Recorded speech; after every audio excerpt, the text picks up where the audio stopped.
Well,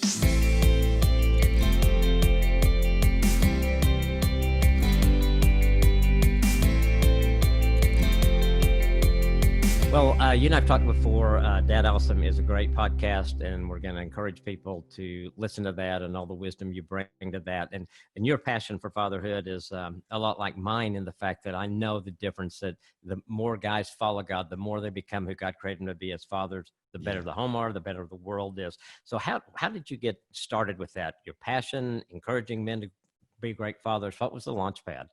Yeah, great questions. This goes back like 2.5 years ago. I was on the patio of a friend's house in Arizona, and he's asking me this question about. He's like, "How are you being an intentional dad? What keeps you intentional? How are you learning and growing?"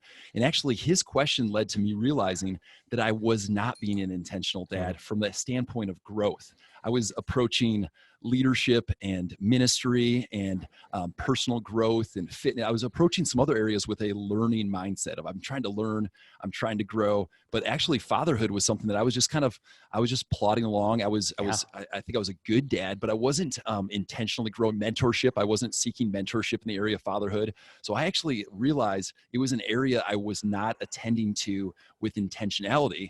And so that was part of the kind of birth of this passion. The other part, though, the other half is actually pain.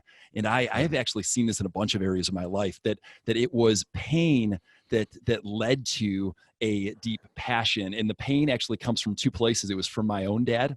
So things growing up with just some wounds, some hurts, some baggage in my own life caused me to not want to do that to my girls, my little girls. And then also some of my friends, a couple of friends that walked away from their marriage, and I see their kids with a dad and mom who are no longer together, no longer married, splitting time in homes, and the deep pain. I see that as a kids pastor. I see that pain all the time. And really, I think that's what God has used to keep this passion going. We're close to 2.5 years into this journey of Dad Awesome. It's probably more the pain side that fuels the passion for Dad Awesome and helping dads, helping myself stay intentional and present, but also helping so many other dads. It's just like that. I don't want to see these kids in pain. Isn't it amazing how God takes our pain and we give it to him and he turns it around and then uses it like he's using you to help other dads. And that's, it's just so cool. Yeah, it's huge. And one other quick story on that, as far as the pain journey, and I'm so grateful.